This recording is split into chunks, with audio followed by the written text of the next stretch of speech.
नमस्कार। Advance physics में आप सभी का बहुत बहुत स्वागत है। मेरा नाम है कमल प्रसाद दास और हम लोग स्टैटिस्टिकल मैकेनिक्स के बारे में पढ़ रहे थे, सांख्यिकी के बारे में पढ़ रहे थे। आज के वीडियो लेक्चर में हम लोग सांख्यिकी में यूज होने वाले कुछ महत्वपूर्ण पदों के बारे में जानेंगे। सबसे पहला है हम लोग का निकाय। सांख्यिकी में हम लोग जिसके बारे में भी अध्ययन करना चाहते हैं, ठीक है, जिन कणों के बारे में हम लोग अध्ययन करना चाहते हैं वो कण और उन कणों की विभिन्न अवस्थाएं और उस कण से जुड़े हुए जो स्वतंत्र भाग होंगे, इन तीनों को मिला के हम लोग निकाय कहते हैं। ठीक है, निकाय क्या होता है?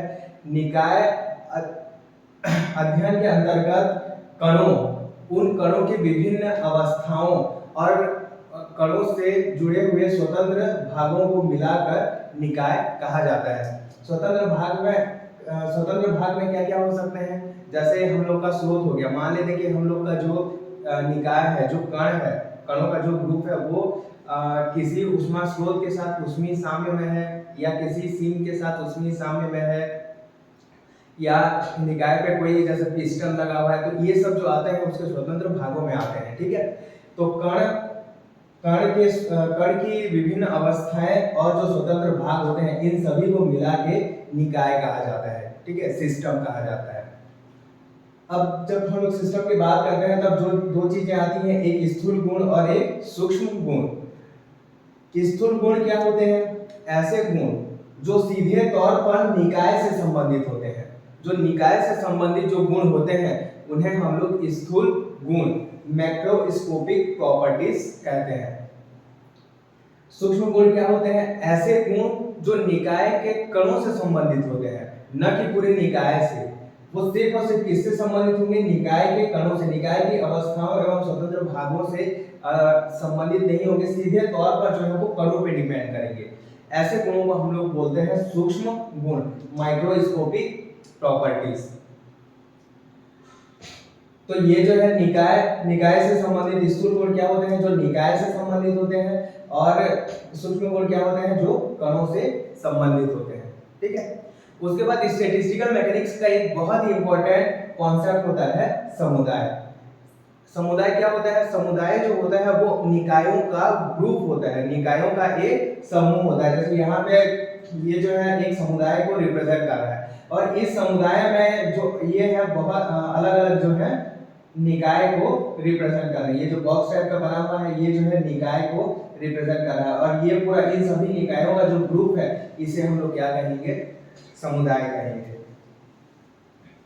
एक समुदाय में जो निकाय होते हैं कुछ दीवारों से जो है वो पृथक किए हुए होते हैं। ठीक है, दीवारों से ये क्या होते हैं? सेपरेट होते हैं। ये जो बॉक्स टाइप का दिख रहा है ये हम लोग का क्या है? निकाय है। ये जो है सिस्टम है, और ये जो इनके बीच में जो दिख रहा है ये क्या है? हम लोग का दीवार है। ठीक है, तो एक समुदाय को हम लोग इस तरह से रिप्रेजेंट कर सकते हैं। ठीक है, समुदाय की जो धारणा है वो गिब्स ने दी थी, इसलिए इसे कभी-कभी इसे जो है वो गिब्स की समुदाय विधि भी कहते हैं।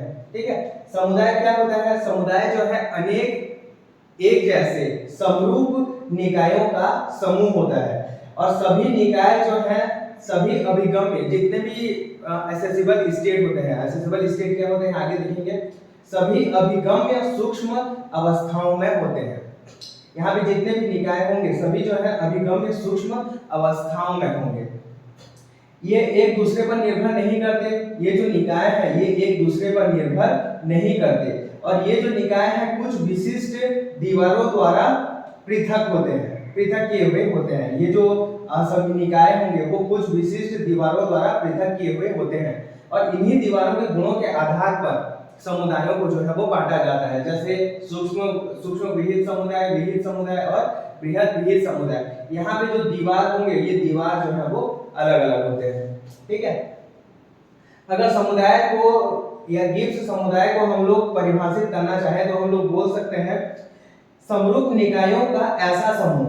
ये समरूप निकायों का एक ऐसा समूह जिसके सभी अभिगम्य सूक्ष्म अवस्थाएं, इसके जितने भी ऐसे पॉसिबल स्टेट होंगे, अभिगम्य सूक्ष्म अवस्थाएं समान आवृत्ति, ठीक है, या समान जो हम लोग क्योंकि सभी की जो प्रायिकता होती है सूक्ष्म अवस्थाओं की समान होती है, ठीक है, तो समान आवृत्ति के साथ एक ही कला आकाश में प्रदर्शित होते हैं।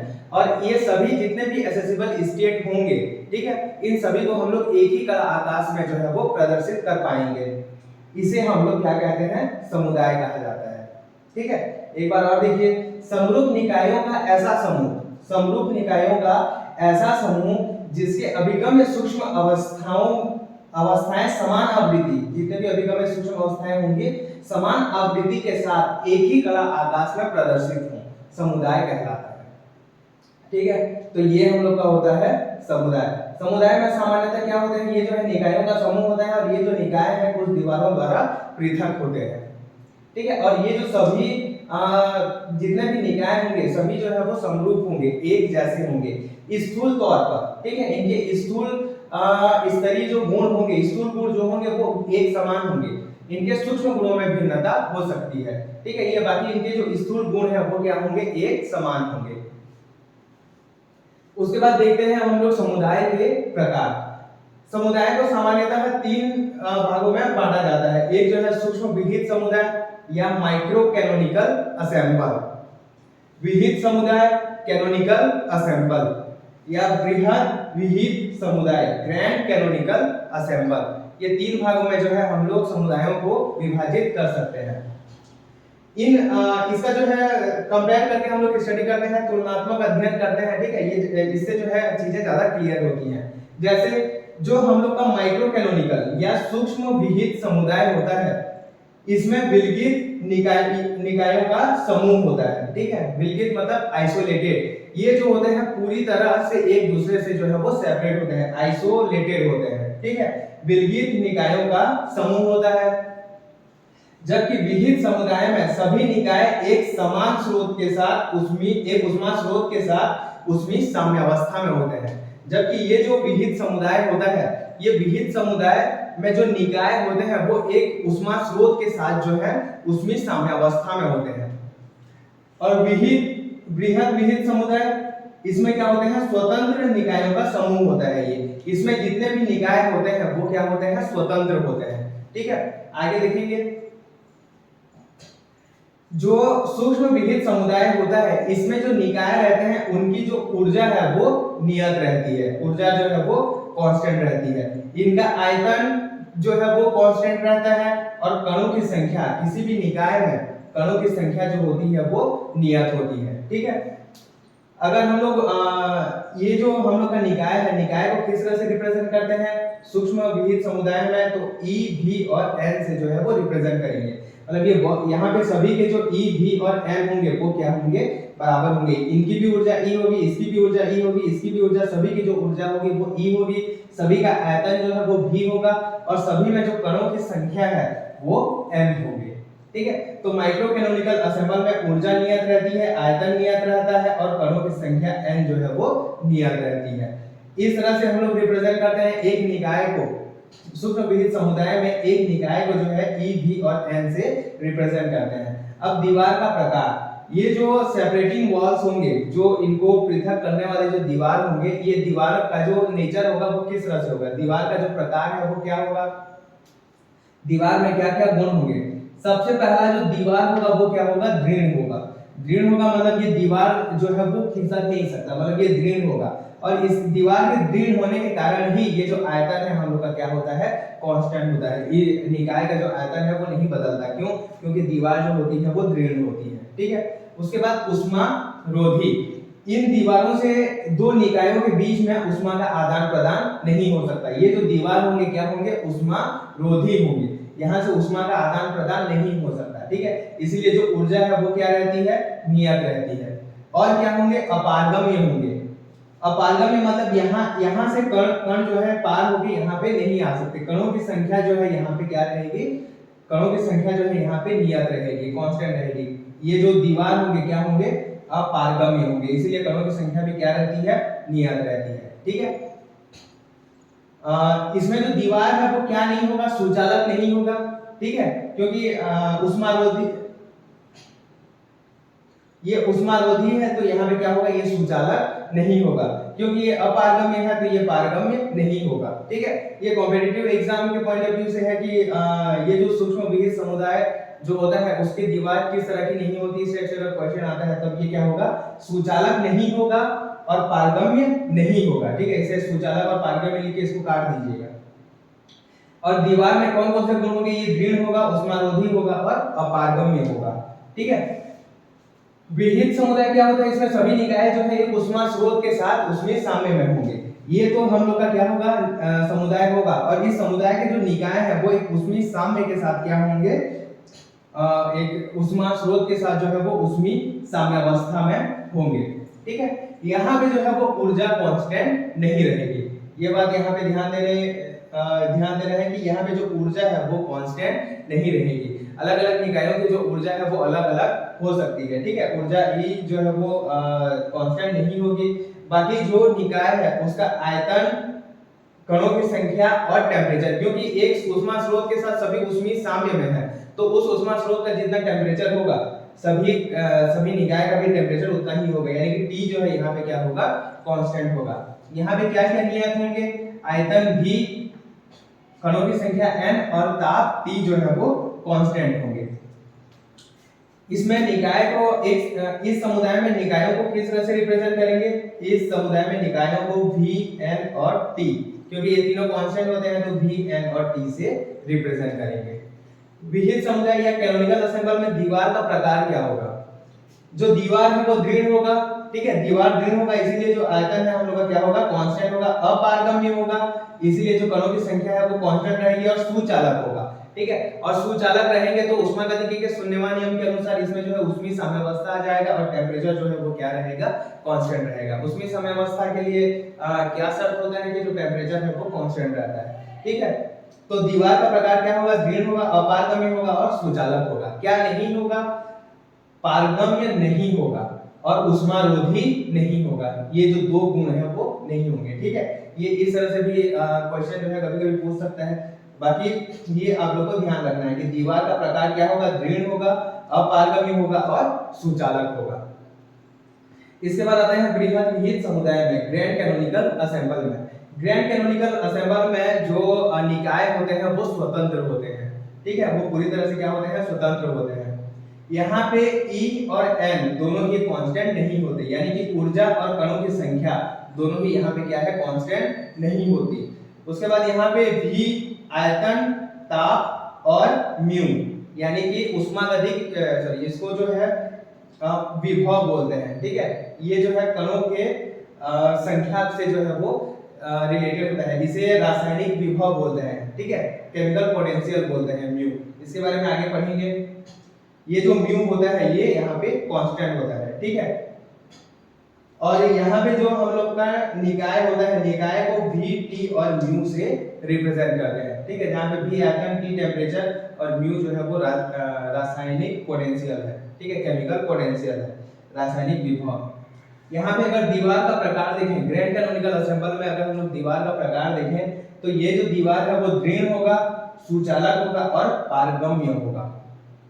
ठीक है, दृढ़ होगा इसलिए जो आयतन है वो नियत रहेगा, सुचालक होगा इसलिए टेम्परेचर जो है वो नियत रहेगा, और यहाँ पे जो है वो पारगम्य रहेगा। पारगम्य रहने के कारण ये जो रासायनिक विभव है ये साम्यावस्था में आ जाता है, इसीलिए यहाँ पे म्यू जो है वो कांस्टेंट रहेगा। लेकिन जो कणों की संख्या है वो बदल जाती है। ठीक है, कणों की संख्या जो है अब कांस्टेंट नहीं रहेगी, क्योंकि पारगम्य है, यानी कि इस निकाय से जो कण है वो क्या कर सकते हैं, पार होकर इस निकाय में आ सकते हैं और एक साम्यावस्था बना सकते हैं। और उसी साम्यावस्था का जो जिससे रिप्रेजेंट करते हैं वो होता है हम लोग का रासायनिक विभव।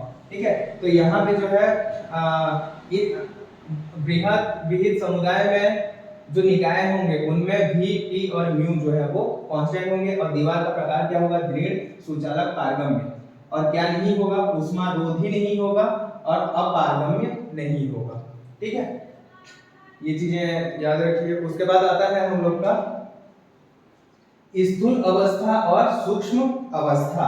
ठीक है, स्थूल अवस्था क्या होता है, स्थूल अवस्था ऐसी अवस्थाएं होती हैं जिनको हम लोग प्रयोगों द्वारा देख सकते हैं, ठीक है, ये प्रयोगों द्वारा देखे जा सकते हैं, इन्हें प्रयोगों द्वारा देख सकते हैं, ठीक है। ये पहला हो गया प्रॉपर्टी। स्थूल अवस्थाएं क्या होती हैं? ऐसी अवस्थाएं जिसको हम लोग प्रयोगों द्वारा देख सकते हैं। और क्या, और ये जो है स्थूल गुणों को प्रदर्शित करते हैं, ठीक है, ये स्थूल गुणों को प्रदर्शित करेंगे, ठीक है। इसके बाद आता है हम लोग का सूक्ष्म अवस्था। सूक्ष्म अवस्था क्या होते हैं? ये सूक्ष्म स्तरीय गुण होते हैं, इनको प्रयोगों द्वारा नहीं देखा जा सकता,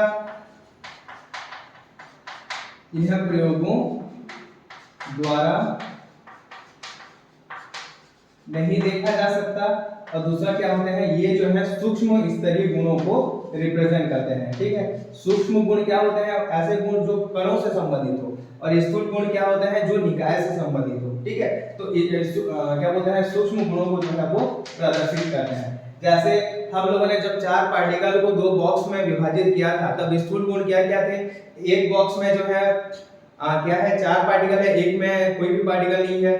बॉक्स ए में 3 पार्टिकल है, बॉक्स बी में 1 पार्टिकल है। तो ये क्या है? ये जो है वो पूरे निकाय पे जो है वो डिपेंड कर रहा है। उसके बाद हम लोग इसके सूक्ष्म स्तरीय, इसको और देखिए 3 और 1 जो है, ठीक है, उसमें 1 पार्टिकल कौन से? बी बॉक्स में जो 1 पार्टिकल है वो पार्टिकल क्या है? ए है, बी है, सी है कि डी है, इस तरह से देख रहे थे। तो वो क्या है? कणों के गुण पे डिपेंड कर रहा है, वो पार्टिकल्स पे डिपेंड कर रहा है, इसलिए वो सूक्ष्म स्तरीय गुण होते हैं। और स्थूल स्तरीय गुण क्या होते हैं? जो कि पूरे निकाय से रिलेटेड होते हैं, ठीक है। और इनकी जो अवस्था को रिप्रेजेंट करता है उसे स्थूल अवस्था और सूक्ष्म अवस्था कहते हैं, ठीक है। उसके बाद सांख्यिकी में प्रयुक्त होने वाला जो और एक इंपॉर्टेंट टर्म है वो है हम लोग का प्रतिबंध। प्रतिबंध क्या होते हैं? प्रतिबंध कांस्टेंट। प्रतिबंध जो है वो ऊष्मा गतिकी को जो है वो नियंत्रित करते हैं, ठीक है। क्या करेंगे? ये जो ऊष्मागतिकी चेंजेस होने वाले हैं, ठीक है, उनको क्या करते हैं? नियंत्रित करने का काम करते हैं। कांस्टेंट क्या होते हैं? कुछ जो है रिस्ट्रिक्शंस होते हैं, कुछ प्रतिबंध होते हैं जिनका पालन ऊष्मागतिकी निकाय, ठीक है, वो हमेशा करता है।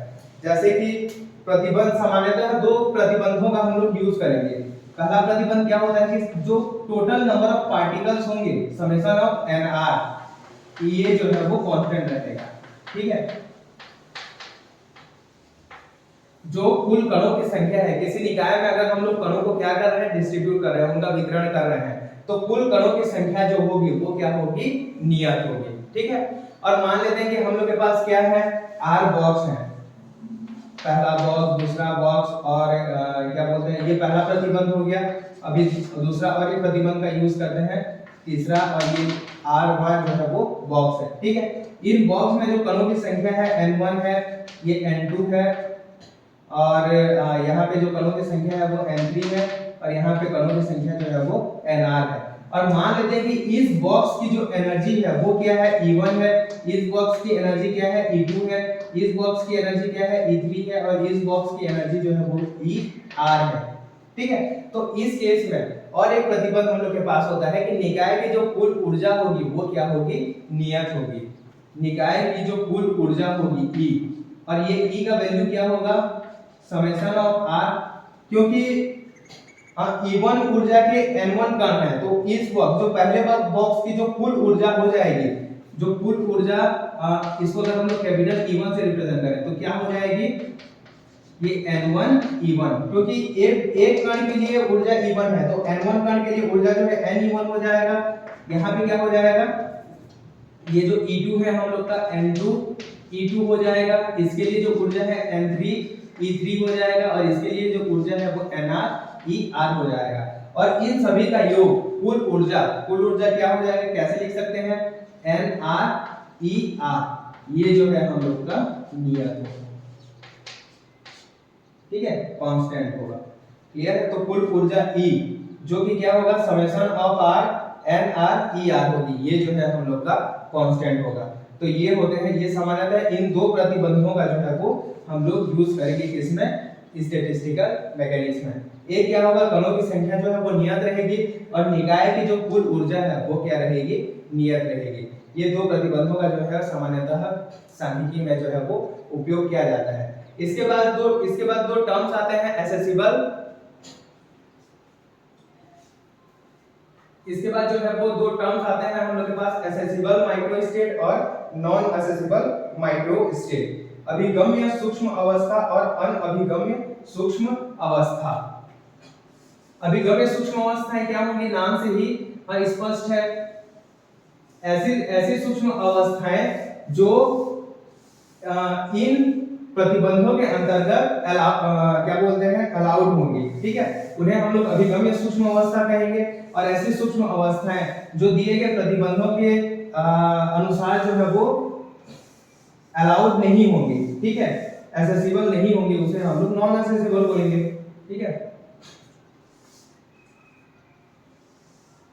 अभिगम्य सूक्ष्म अवस्था और अनअभिगम्य सूक्ष्म अवस्था।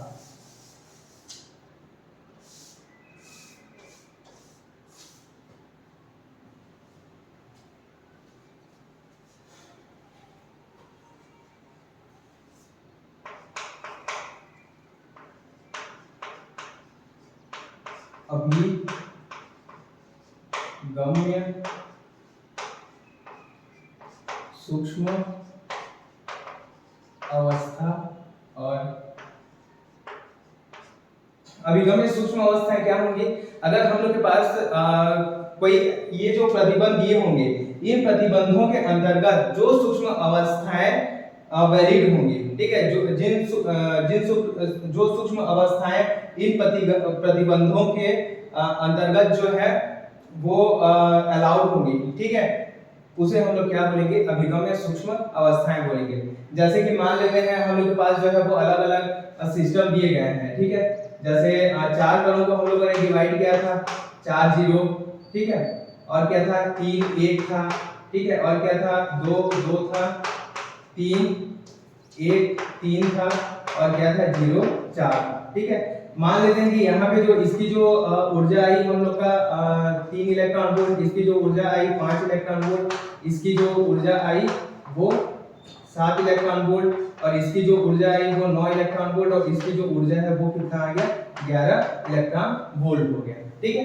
अब हम लोग के पास एक कांस्टेंट आता है कि जो हम लोग के पास जो विकिरण है, जो क्या बोलते हैं, कणों का ऐसा विकिरण किया गया है जिसकी ऊर्जा 5 इलेक्ट्रॉन वोल्ट से 9 इलेक्ट्रॉन वोल्ट के बीच में है, ठीक है, 5 से जो है वो 9 इलेक्ट्रॉन वोल्ट के बीच में है।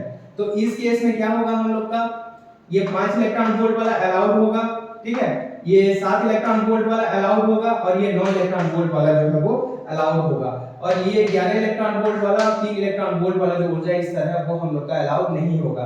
यानी कि ये तीनों जो है वो क्या हो जाएंगे, एसेसिबल स्टेट हो जाएंगे।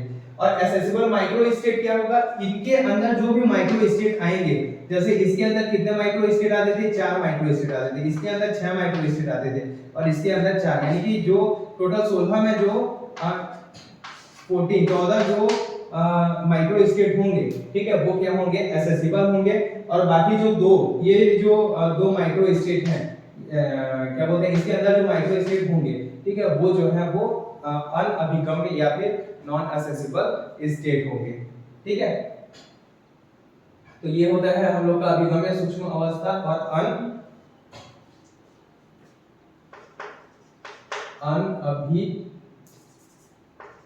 अनअभिगम्य सूक्ष्म अवस्था।